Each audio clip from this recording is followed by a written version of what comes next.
पहला है self determination का मसला, जहां कहा गया कि जो आदिवासियों का जो हिस्सा है, आदिवासियों का जो अपना इलाका है, उस इलाके के भीतर मैडम ने सेल्फ डिटर्मिनेशन को बहुत बेहतरीन तरीके से समझा दी कि उन्हें अपने परंपरागत तौर तरीकों से शासन को चलाने की जो है आजादी मिलनी चाहिए। पहली बात उन्होंने कही। दूसरी बात वो डिक्लेरेशन का हिस्सा कहता है कि इन इलाकों में जो रिसोर्सेज हैं, उन रिसोर्सेज पर आदिवासियों का पहला हक है।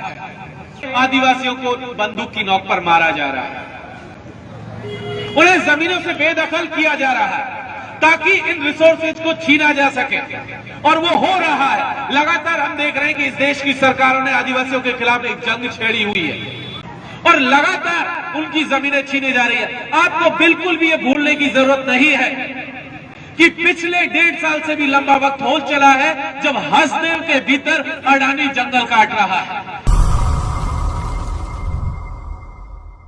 और जोहार साथियों, विश्व आदिवासी अधिकार दिवस के इस मौके पर जब हम लोग यहां पर खड़े हुए हैं तो ये याद रखने की जरूरत है कि शायद ये दिल्ली में आज पहला प्रोग्राम है जो आदिवासियों के अधिकारों को लेकर के हो रहा है।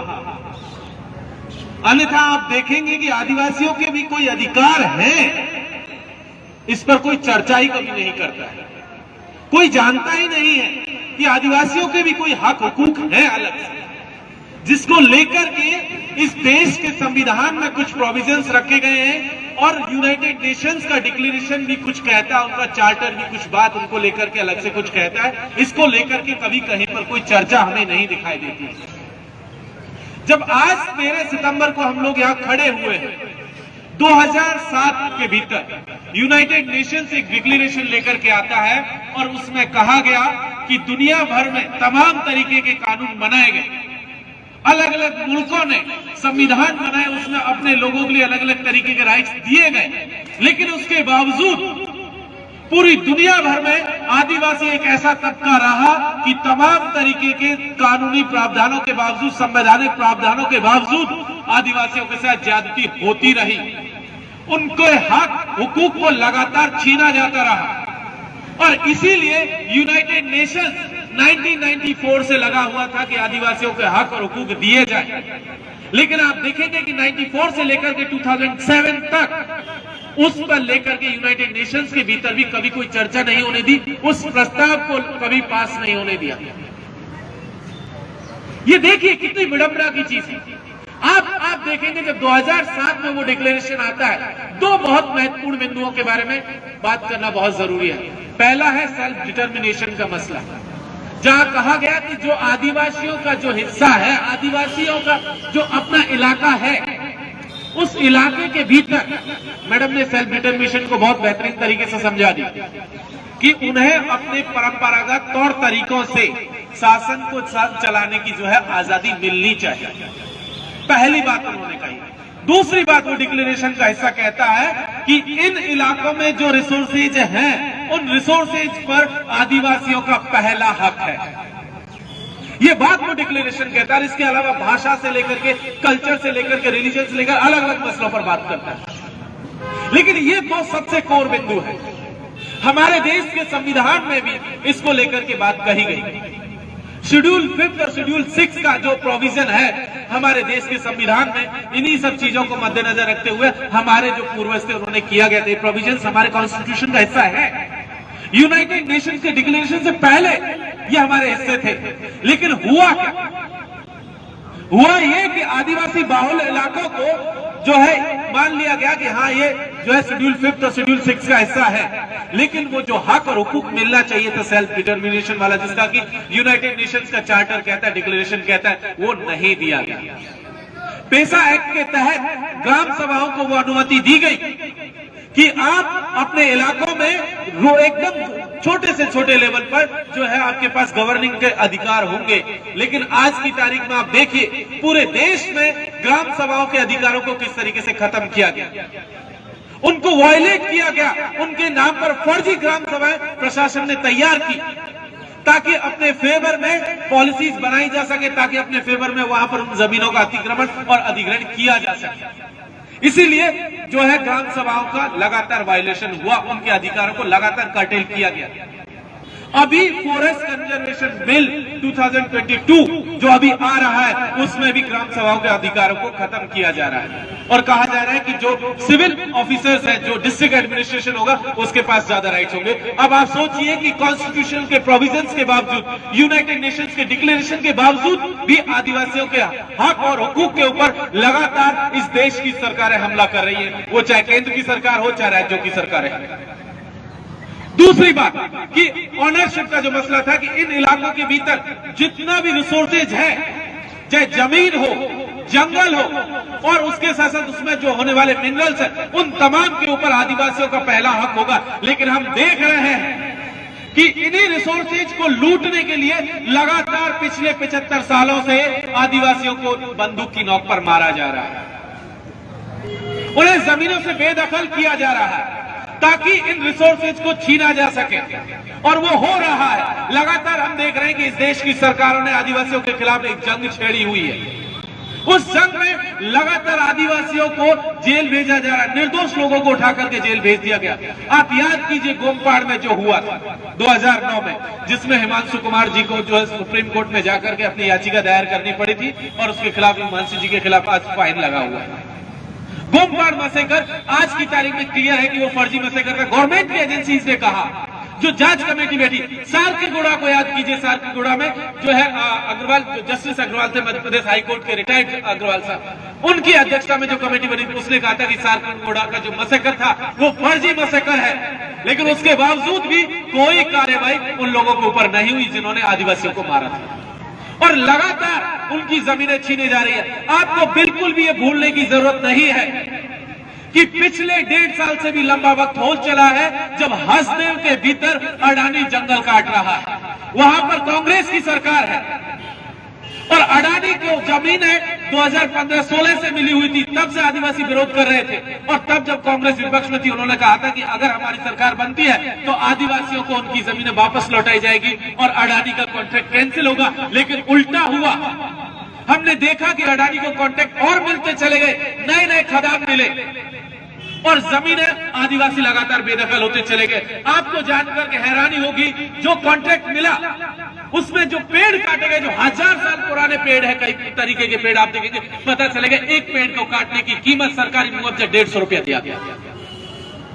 ये कैसी विडंबना है। उस इलाके में जिसे लंग्स ऑफ छत्तीसगढ़ कहा जाता है, पूरे सेंट्रल इंडिया का इकोसिस्टम हसदेव के जंगलों से चलता है। आज याद कीजिए, पूरी दुनिया के भीतर 80% जो फॉरेस्ट एरियाज है वो ट्राइबलों के द्वारा जो कंट्रोलमेंट, जो लैंड जो है, उन एरियाज में आपका सिर्फ जंगल बचे हुए हैं। आपने सिर्फ कंक्रीट के जंगल बचाए हैं। आप पूरा शहर उठा करके देख लीजिए, सुबह उठते हो, शाम को सोते हो, दिन भर आपका सांस की तकलीफ में आप गुजर जाता है। कुछ दिन और रुक जाइए, आप एयर प्यूरिफायर लगा करके रात को सोने बैठते हो। आपने कंक्रीट के जंगल खड़े किए और आदिवासियों के जंगलों को लगातार काटा जा रहा है। अमेजोन का एग्जांपल दिया गया। अमेजोन ही नहीं, ऑस्ट्रेलिया से लेकर के अमेरिका तक चले जाइए कि किस तरीके से आदिवासियों के रिसोर्सेज को लगातार लूटा गया। आज स्थिति हो गई कि अमेरिका के भीतर रेड इंडियंस को खत्म कर दिया गया, सिर्फ उनकी जमीनें छीनी। इसको भूलने की जरूरत नहीं कि ऑस्ट्रेलिया के भीतर क्या हो रहा है और इस देश के भीतर क्या हो रहा है। लगातार रिसोर्सेज को छीना जा रहा है। वो तमाम सरकारें हो, उसको भूलने की जरूरत नहीं है कि किस तरीके से सिलगेर के भीतर पिछले साल आदिवासियों को मारा गया। आपको भूलने की जरूरत नहीं है अफवाह के नाम पर नॉर्थ ईस्ट में क्या हो रहा है, किस तरीके से आदिवासियों के खिलाफ पूरा एक जंग का माहौल चल रहा है। ऑपरेशन समाधान प्रहार की जिसकी बात हो रही थी, ऑपरेशन ग्रीन हंट को भी बिल्कुल भूलने की जरूरत नहीं है कि किस तरीके से ग्रीन हंट के नाम पर आदिवासियों को जेलों में डाला गया और आज भी लोग जेलों में हैं, उनमें से कई लोग जेल में ही मर गए। आदिवासियों के हक और हुकूक के लिए लड़ते लड़ते वो जेलों में है, उनकी जमीनें छीन ली गई, उनकी पूरी पुश्तें बर्बाद कर दी गई। और पता चलेगा कि सिर्फ उनके नाम पर जो है लगातार बड़ी बड़ी घोषणाएं, हर बार चुनावी वादा आता है। कोई कहता है कि हम प्रधानमंत्री बना देंगे, कोई कहता है हम राष्ट्रपति बना देंगे, हम आपके ज्यादा हितैषी है, दूसरा कहता है हम आपके ज्यादा हितैषी है, तीसरा आकर के जोर जोर से चिल्ला चिल्ला कर कहता है नहीं नहीं नहीं हम ज्यादा हितैषी है। अब आप देखेंगे तो पता चलेगा कि वो यही क्लेम कर रहे हैं, लेकिन असल में वो आपको एक डेटा बना करके छोड़ दिए हैं। वो जानते हैं कि आपका इतना नंबर है, आपका इतना नंबर मीन्स आपका इतना वोट है, आपका इतना वोट है मीन्स आपको हम कैसे पॉलिटिकली अपने फेवर में कर सकते हैं, और वो करके हम वोट लेकर के गायब हो जाएंगे और आपकी जमीनें फिर छीनने के लिए दोबारा आ जाएंगे। इस बात को याद करने की एकदम जरूरत है कि किस तरीके से आपको फाइलों में बंद आंकड़े बना दिया गया, आपको इनकार कर दिया गया कि आप एक इंसान है। यहां पर एक कविता लिखी हुई है, आप याद कीजिए, मैं केवल देह नहीं, मैं जंगल का पुश्तैनी दावेदार हूं। देह और उनके दावे, पुश्ते और उनके दावे कभी मरा नहीं करते। याद करने की जरूरत है कि किस तरीके से आदिवासियों के हक और हुकूक को लगातार इस देश के भीतर छीना जा रहा है। आप बिल्कुल मत भूलिए, पहली बार जमीन पर आदिवासियों का मालिकाना हक हो इंडिविजुअल लेवल पर, कम्युनिटी के लेवल पर, यह 2006 में इंश्योर किया गया, जबकि इस देश को आजादी 1947 में मिली थी। फॉरेस्ट राइट एक्ट आया था 2006 के भीतर, वो ठीक से लागू भी नहीं हुआ कि 3 एनजीओ जो कॉर्पोरेट के पैसे से खड़े हुए थे वो आए, सुप्रीम कोर्ट ने उस एक्ट को चैलेंज किया, कहा कि ये जो फॉरेस्ट राइट एक्ट आया है, जो संसद से पास हुआ है, जो आदिवासियों को जमीन पर मालिकाना हक देता है व्यक्तिगत तौर पर और कम्युनिटी के तौर पर, ये मिलने के बाद इन लोगों को अगर ये मालिकाना हक मिलेगा तो इससे जंगल को, इससे पर्यावरण को और उस जंगल में रहने वाले जीव जंतुओं को खतरा पैदा हो जाएगा। ये कितनी विडंबना है। कहा जा रहा है कि जंगल और जीव जंतुओं जो खतरे में आएंगे वो आदिवासियों की वजह से, जबकि हम जानते हैं कि जीव जंतुओं को बचाने का काम आदिवासी करते आ रहे हैं, जंगल को बचाने का काम आदिवासी करते आ रहे हैं, और उन्हीं को जो है खत्म करने के नाम पर हमारे अधिकारों को कर्टेल किया गया। 2008 में उस केस में जो है वो पहले वो PIL दायर की गई, फिर 2008 में उस केस की सुनवाई हुई, तब से वो केस चलता रहा। 2019 में जाकर के उसका फैसला आया, और फैसला क्या आया? इस देश में याद करने की जरूरत है, लगभग 12 करोड़ की आदिवासियों की आबादी है, लगभग 8% से ज्यादा आदिवासी पॉपुलेशन इस देश के भीतर, और मात्र फॉरेस्ट राइट एक्ट के तहत 42 लाख आवेदन आए हैं। 42 लाख, 12 करोड़ में से सिर्फ 42 लाख एप्लीकेंट्स थे इस पूरे देश के भीतर जिन्होंने अपना उस फॉरेस्ट राइट एक्ट के तहत मालिकाना हक क्लेम किया था, कम्युनिटी और इंडिविजुअल दोनों। लेकिन 2019 में जब वर्डिक्ट आया तब तक मात्र 19 लाख क्लेम पास हुए थे। 19 लाख, आप रेशियो उठाइए, 12 करोड़ में से 19 लाख का रेशियो देखिए, कितनी क्लेम बनता है, कितना परसेंट बनता है। रेस्ट ऑफ अदर्स के लिए सुप्रीम कोर्ट ने क्या कहा? बोले कि जिनके पास जमीन पर मालिकाना हक नहीं है, प्राइवेट या कम्युनिटी लैंड की ओनरशिप नहीं है, उन्हें जंगल खाली करना पड़ेगा। कहां जाएंगे आदिवासी? क्या हुआ? आपने जो शेड्यूल 5 की बात कॉन्स्टिट्यूशन में कही थी, क्या हुआ उसका? आपने गायब कर दिया। यूनाइटेड नेशंस के डिक्लेरेशन का क्या हुआ? गायब कर दिया। और आज उस ऑर्डर पर सिर्फ होल्ड किया, ऑर्डर को रोका गया, ऑर्डर को पलटा अभी भी नहीं गया है। 2019 का सुप्रीम कोर्ट का ऑर्डर है, वो अभी सुप्रीम कोर्ट ने कहा है कि एग्जीक्यूट करने से मना कर दिया, क्योंकि इलेक्शन थे 2019 में लोकसभा के, उन्हें पता था कि बवाल ज्यादा मच जाएगा, उन्हें होल्ड कर दिया गया। अब कितने दिन होल्ड होगा कोई नहीं जानता, लेकिन जिस दिन उस पर से अपना वर्डिक्ट, फाइनल वर्डिक्ट का अपनी जो उनका जो होल्ड है वो खत्म होगा, जिस दिन वो कहेंगे कि आज से एग्जीक्यूट किया जाएगा, क्या होगा?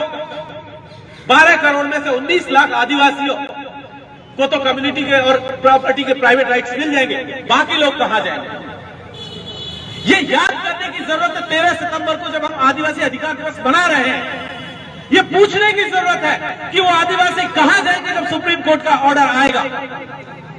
लेकिन उसका कोई जवाब नहीं, किसी के पास कोई जवाब नहीं है, किसी को कोई फर्क भी नहीं पड़ रहा है। आज की तारीख में आप देखेंगे कि लगातार आदिवासियों के ऊपर कल्चरली जमीन और रिसोर्सेज की लड़ाई तो एक जगह चल रही है। जमीन को लगातार उसका अधिग्रहण किया जा रहा है और कल्चर के ऊपर अतिक्रमण किया जा रहा है। किस तरीके से आदिवासी कल्चर को खत्म किया जा रहा है इस देश के भीतर। अगले इस 2050 जब तक आएगा, आदिवासियों की कम से कम 170 भाषाएं खत्म हो चुकी हुई। 170 भाषाएं ऑफिशियल तौर पर खत्म हो चुकी होंगी, क्योंकि हमारी सरकार का एक प्रोविजन है 1971 में कहा था कि जिस भाषा को या बोलने को बोलने वाले लोगों की संख्या 10,000 से कम होगी उसे हम भाषा का दर्जा ही नहीं देंगे। क्या मजाक, हम भाषा का दर्जा ही नहीं देंगे। और उसके चलते जो कम बोली जाने वाली भाषाएं थी जिनके नंबर्स कम है, क्योंकि सबसे ज्यादा ये भाषा का मसला और डिफरेंट कम्युनिटीज का मसला, ये हमला आदिवासियों के ऊपर है, क्योंकि उन्हीं का नंबर्स, कई कम्युनिटी ऐसी है जिनके नंबर्स कहीं 250 है, कहीं 300, कहीं 400। जारवाज की संख्या, टोटल आदिवासियों की संख्या 400 है। 2011 के आंकड़े 400 कहता है। आप उम्मीद करते हैं वो अगले 10 साल और बचेंगे? क्या होगा उनकी भाषाओं का, जिसका जिक्र अभी अर्जुन ने किया था?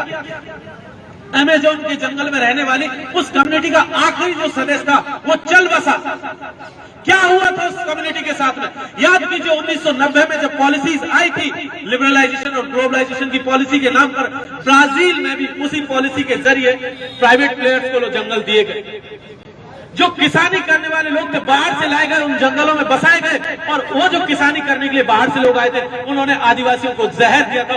ऑफिशियल पॉलिसी है ब्राजील की गवर्नमेंट।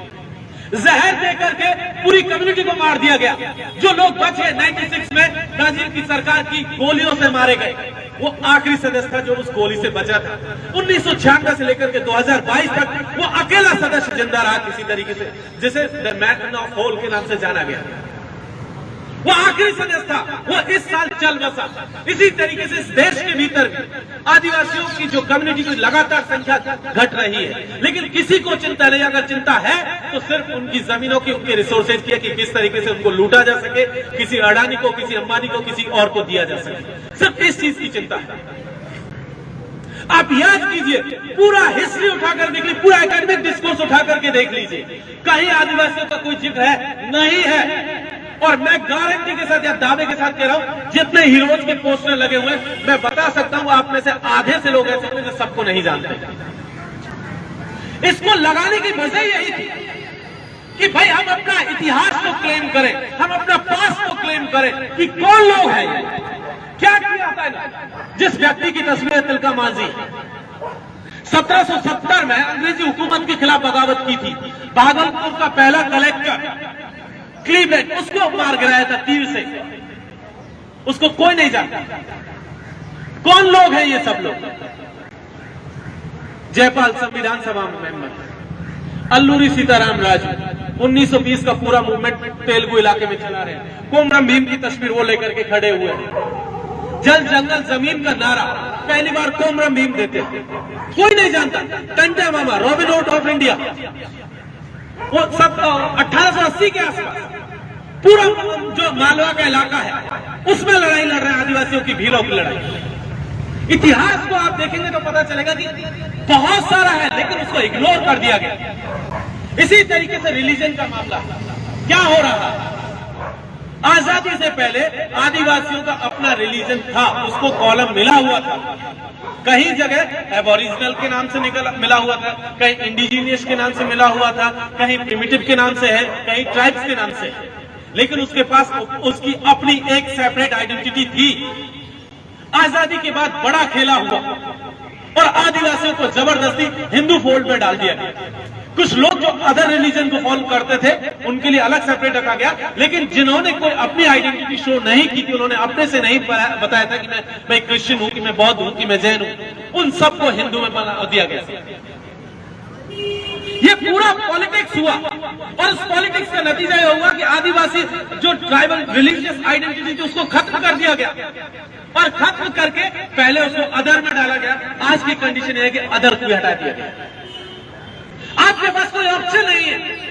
लगातार आदिवासी अपनी रिलीजियस आइडेंटिटी को क्लेम करने के लिए लड़ रहा है कि भाई हमें अपना सेपरेट रिलीजियस आइडेंटिटी दिया जाए, लेकिन उसे इग्नोर कर दिया गया। क्या ट्राइबल राइट्स नहीं है? आदिवासियों का अधिकार नहीं है? हमें अपना, जैसे आपके पास है, किसी दूसरे व्यक्ति के पास रिलीजन का अधिकार है ना, उसके पास ये आजादी है कि वो किस रिलीजन को माने, लेकिन हमारे पास तो वो आजादी भी नहीं है कि हर किस को माने, क्योंकि प्रिस्क्राइब फॉर्मेट में आपने जो दिया हुआ उसी में से हमको मानना है। वो चुनने की आजादी हमारे पास नहीं है। इसीलिए हम लोग लगातार ट्राइबल रिलीजन की बात करते हैं कि वो उसकी आइडेंटिटी को रिकॉग्नाइज किया जाए, ट्राइबल आइडेंटिटी को रिकॉग्नाइज किया जाए। और इसीलिए लगातार हम लोग देखते हैं कि अलग अलग आदिवासी कम्युनिटी के लोग लगातार बीच बीच में मूवमेंट करते हैं, दिल्ली आते हैं और दिल्ली आकर के लगातार अपना डेलीगेशन देकर के जाते हैं, कहते हैं कि हमें अपनी tribal identity, tribal religious code दिया जाए, लेकिन उसे इग्नोर कर दिया गया। आरएसएस उन्हें बनवासी बनाने पर तुला हुआ है। सरकार कहती है आप जनजाति हो, कोई कुछ और कहता है, कोई जंगली कह देता है, कोई असभ्य कह देता है, कोई बर्बर कह देता है, कोई क्रिमिनल कह देता है। लेकिन याद रखने की जरूरत है, जब जयपाल कहते हैं कि मुझे सिर्फ अपने लिए आदिवासी के अलावा कोई भी दूसरा शब्द मंजूर नहीं है। न जनजाति मंजूर है, न बनवासी मंजूर है, न असभ्य और बर्बर, कोई शब्द मंजूर नहीं है, सिर्फ और सिर्फ आदिवासी शब्द मंजूर है। इसके अलावा हमें कोई दूसरा शब्द एक्सेप्टेबल नहीं। और वो उसी बात को हम आज यहां से 2022 में दिल्ली विश्वविद्यालय से दोहरा रहे हैं कि हमें अपने लिए आदिवासी के अलावा कोई दूसरा शब्द मंजूर नहीं है। जिस बात को कहा गया, जिन बातों को लेकर के लड़ाइयां चली, आप याद कीजिए, जब कॉन्स्टिट्यूएंट असेंबली के भीतर मूल अधिकारों की बात चल रही है, आर्टिकल 13 पर बहस चल रहा था। आर्टिकल 13 की बहस के दौरान जयपाल सिंह मुंडा ने एक बात कही थी। उन्होंने कहा था कि जिन इलाकों के भीतर आदिवासी रहते हैं, जो ट्राइबल डोमिनेटेड एरियाज हैं, उन एरियाज को आप कॉन्स्टिट्यूशन के आर्टिकल 13 में शामिल कर लीजिए, मूल अधिकारों में शामिल कर लीजिए, ताकि आने वाले दिनों में आदिवासियों के साथ जिस तरीके से अंग्रेजी हुकूमत लगातार आदिवासियों की जमीनों को छीन रही है, जंगलों को छीन रही है, उनको डिस्प्लेस कर रही है, इस समस्या से परमानेंटली निजात मिल सके। लेकिन क्या हुआ, उसे इग्नोर कर दिया गया। कहा गया कि जब ट्राइबल एडवाइजरी कमेटी की मीटिंग होगी, जब चर्चा होगी, जब वो रिपोर्ट आ जाएगी, तब हम लोग चर्चा करेंगे, अभी इस पर चर्चा करने की जरूरत नहीं। और जब वो रिपोर्ट आई, फाइनल सबमिशन जब हो रहा था, तब तक वो रिपोर्ट आई और तब तक सारे जो अनुच्छेद से लेकर के तमाम आर्टिकल से सब फाइनल हो चुके थे। किसी में कोई स्पेस नहीं रखा गया। किसी तरीके से अनुसूची 5 और 6 का प्रोविजंस लेकर के आए। अनुसूची 6 का प्रोविजंस जे निकोलस रॉय, जो असम से रिप्रेजेंट करते थे वो मणिपुरी, लेकिन असम को रिप्रेजेंट कर रहे थे उस दौर में, उन्होंने अनुसूची 6 को लेकर के वो आए कि ताकि जो नॉर्थ ईस्ट के केस में जो आपका डिस्ट्रिक्ट जो काउंसिल हेल्थ काउंसिल वाला जो कॉन्सेप्ट है, अनुसूची 6 का मामला, वो सब चीजें वो लेकर के आए। अनुसूची 5 का मामला जयपाल लेकर के आए, क्योंकि उन्हें पता था कि जो लोग, जिन लोगों के हाथ में सत्ताएं आएंगी और या जिनके हाथ में सत्ताएं हैं, वो आदिवासियों को कभी अधिकार नहीं देने जा रहे हैं। संकल्प प्रस्ताव पर बहस करते हुए जयपाल सिंह मुंडा ने कहा था कि मैं उम्मीद करता हूं कि इस देश में जिस तरीके से सबके साथ बराबरी का सलूक होता आया है या आगे हो गए संविधान के प्रस्ताव में जैसे बात कही गई है, मैं उम्मीद करता हूं कि आदिवासियों के साथ भी वही सलूक हो। लेकिन आज जब आजादी के 75 वर्ष हो चुके हैं, अमृत महोत्सव मनाया जा रहा है, तब मिस्टेकन आइडेंटिटी कह करके आदिवासियों को गोली मार दी जाती है। कोई नहीं पूछता कि सिलमेर के भीतर जब वो 5 लोग मरे थे, किस बात के लिए मरे थे, क्या मांग रहे थे वो आपसे? यही कह रहे थे ना कि हमारी जमीन है, हम अपनी जमीन आपको नहीं देंगे, इतनी ही बात थी। ये हक तो उनके पास था, ये हक तो इस देश का कॉन्स्टिट्यूशन उन्हें दे रहा था। फिर आखिर आपने किस आधार पर उन्हें गोली मारी? ये सवाल तो यहां से है। सारकेगुड़ा का हो, गोमपाड़ के आदिवासियों को जिन्होंने मारा, उनके ऊपर क्या हुआ? कुछ नहीं हुआ। तो इसलिए इन तमाम बातों को याद करने की जरूरत है साथियों। बिल्कुल भूलने की जरूरत नहीं है कि हमारा इतिहास में कंट्रीब्यूशन क्या है। तिलका मांझी से लेकर के रघुनाथ शाह, शंकर शाह, उधर आप देखेंगे टंट्या भीम से लेकर के आपका तमाम लोग हीरोज आपके सामने, तेलंगा खड़िया से लेकर के तमाम लोग आपके सामने, इनके योगदान को याद करने की जरूरत है। अबुआ दिसुम, अबुआ राज का जो नोशन है, उसको याद करने की जरूरत है।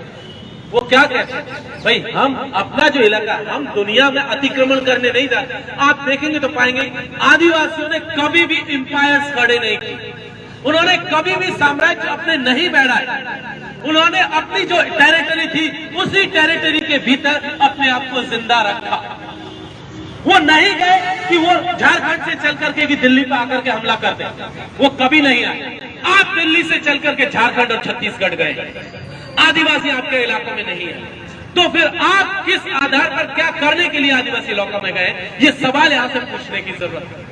तो साथियों, आदिवासी अधिकार दिवस के मौके पर ये तमाम चीजें हैं जिसको याद करने की हमें बेहद जरूरत है कि आदिवासियों की जो आइडेंटिटी का मसला है, उनका जो जमीन के साथ जो रिश्ता है, जंगल के साथ जो रिश्ता है, उस रिश्ते को दूसरे नजरिए से समझने की जरूरत है। हो सकता है आपके लिए डेवलपमेंट का क्राइटेरिया जो है बड़ी बड़ी इमारतें हों, चौड़ी चौड़ी सड़कें हों, लेकिन आदिवासियों के नजरिए से वो जो है डेवलपमेंट नहीं है। डेवलपमेंट का मतलब आदिवासियों के नजरिए से यह है कि हम बराबरी के साथ में जिंदा रह सके, सह अस्तित्व के साथ में जिंदा रह सके, सामूहिकता के साथ में जिंदा रह सके। हमें किसी भी तरीके की आपकी दौड़ में हिस्सा नहीं लेना। हम नहीं चाहते कि कोई एक आगे निकले और वो सुप्रीम बने। हम जाएंगे तो एक साथ कलेक्टिवली जाएंगे, हम किसी को भी पीछे नहीं छोड़ेंगे। आपने सिस्टम ने एक रेस लगाई हुई है कि अगर आप रेस में नहीं पार्टिसिपेट करोगे तो आप सुप्रीम नहीं होगे। आपकी जो काबिलियत पे क्वेश्चन मार्क लगाया जाएगा, हमें ऐसी काबिलियत से इनकार करना है। इसीलिए जब आदिवासी दिवस के मौके पर हम लोग यहाँ खड़े हुए हैं तो इन तमाम बातों को याद करने की जरूरत है। बहुत बहुत शुक्रिया।